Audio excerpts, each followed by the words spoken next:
So in this section, I thought I'd talk about performance and hopefully give some advice, some tips to help with performance for anybody.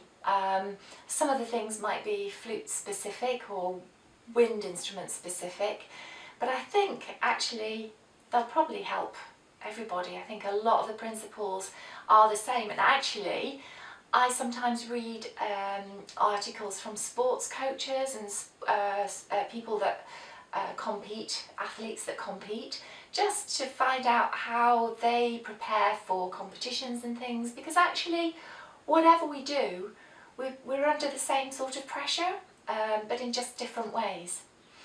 Anyway, I'm going to start with a quote. Alexander Graham Bell said, "Before anything else, preparation is the key to success."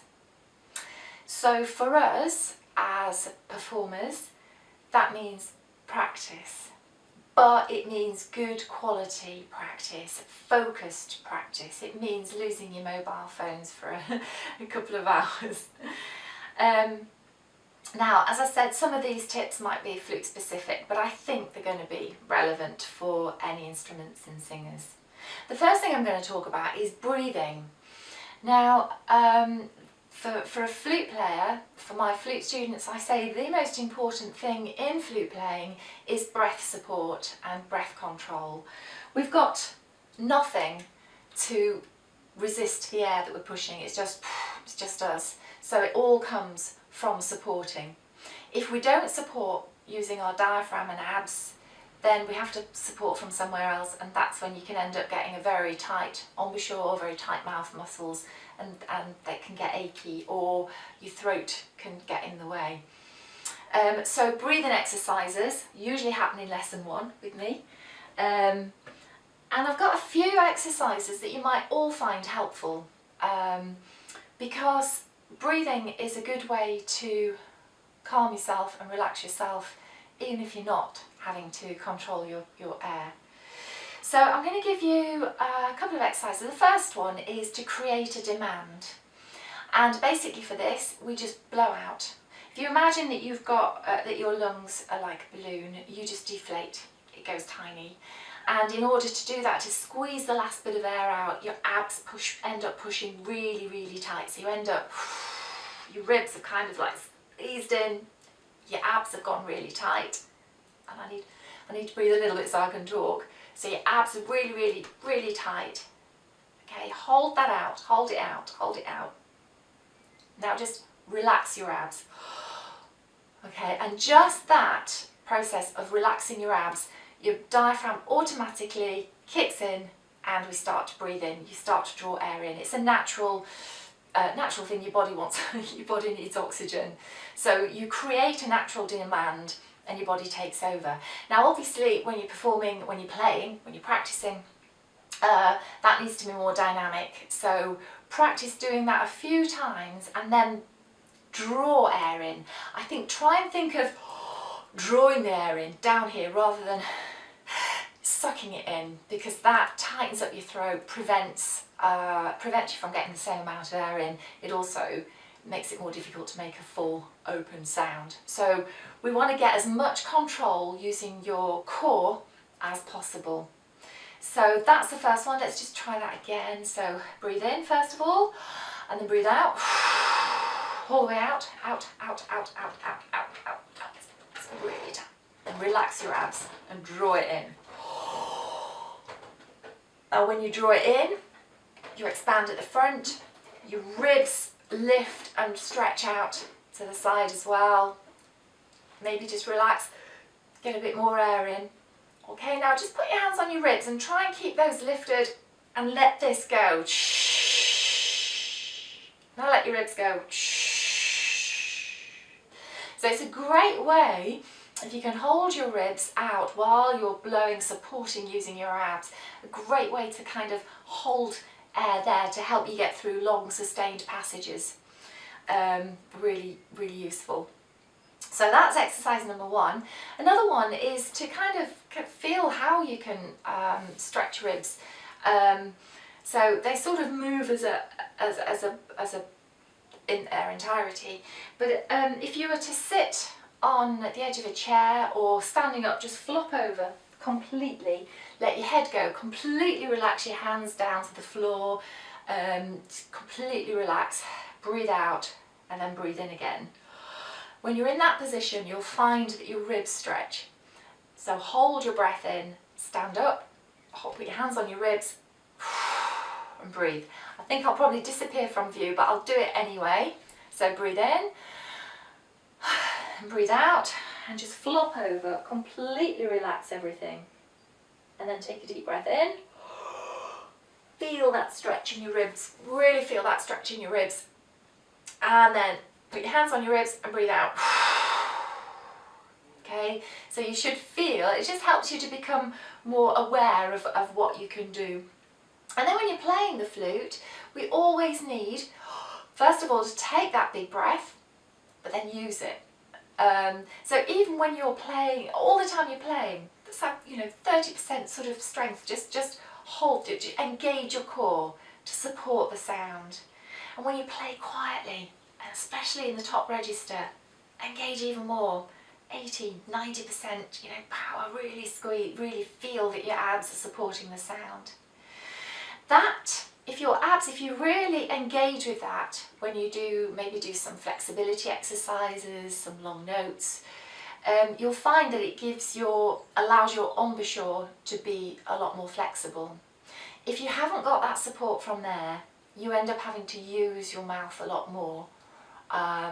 So the sound wouldn't be as full, you wouldn't be able to project as well, but also it can make your mouth ache. If ever you get a tense jaw or mouth ache, it's possibly probably because you're not really supporting as well as you could be. So it really is fundamental, the most important thing for any wind instrument. I guess the clue's in the name, and for singing as well, to really support your singing voice. Okay, so that's one thing. So practice, quality practice. Do engage with slow practice, probably sometimes more than you think you need to. It's a really good way to focus on seeing how you can get your best sound while you're not stressing about getting all the notes quickly enough. So how you get all those notes sounding the best that they can be. So that for a flute player would be how your mouth position has to be, how open your throat is. So it's all, you're building up muscle memory, not just your fingers muscles, but everything else as well. So while you're practicing slowly, try to get your most relaxed sound, which enables notes to speak freely and more beautifully. And then when you gradually speed it up and when you perform it up to speed, you'll still hopefully be doing all of that, so it'll be sounding that much better and you'll feel so much more in control. And when it comes to speeding up, I don't know if you've tried, I call it Leapfrog Metronoming. So you set a metronome at a steady tempo, very slow, so that you can really play everything very easily but very well. And then put it up a few notches and make sure that you can play that equally well, equally beautifully. Then take it back a bit slower, about halfway, and the same again. And then leapfrog the second time, and then come back, and then go up. So gradually you are getting faster and faster, but like that, so that's why it's called leapfrog. And that really helps to build good finger control, well, good everything control. It's really a useful little tip for any particularly tricky passages. So that's tip number one, slow practice. Secondly, another good tip is to record yourself when you're playing. You're aware first of all that the camera is on, so it's kind of like you're performing. So that gives you a feeling of performance. But when you watch it back, it shows you what's really going on, so you really know what needs to be practiced. And it can help build confidence. How can it do that? Well, it's because you can hear, if you keep listening back, you can hear your performance develop. And it means that you're more in control of how it sounds to the audience or to the examiner or to the camera or whatever you're working to perform to, because you've spent time making that connection between what you feel when you're playing and how it actually sounds to the person or the camera, whoever's listening. Because sometimes it can feel very different from here as it does sound from over there. So it's actually quite a useful tool in your practice to record yourself. I mean, not all the time, but to record yourself when you're working on a piece, and really hear that development. Something else I often say to my students is always practice like you're performing. Now, by that I don't mean to say don't do the slow practice. In fact, we've just talked about proper slow practice, and pushing yourself in different ways. But what I mean by always perform when you practice is don't just sort of practice the notes, learn those as a completely separate thing from how it actually sounds and how you're going to phrase it and how you're thinking about those other things. Practice it steadily with all of that involved. Practice it with your best sound. Practice it with the sound that you will want to use when you perform. That way, when it comes to the day of the performance, you're just doing what you've done. You're doing what you've practiced, which is the purpose of practice. You know that old saying, nothing new on a race day. You don't want to practice in a certain way. I mean, I have seen students practice sitting on a chair, legs crossed, phone, looking at stuff, just not mindfully. That's not how they're going to perform.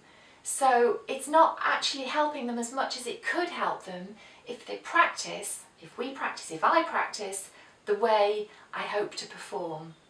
And then it'll be something that you'll find much more comfortable on the day of the performance, and hopefully even get an even better performance, because you have got that heightened sense of adrenaline stuff on it, and which can make it more exciting. So hopefully those little techniques might help your practice, but yeah, definitely mindful practice. A shorter amount of that is way better than hours of just ploughing through stuff, not really thinking about what you're doing.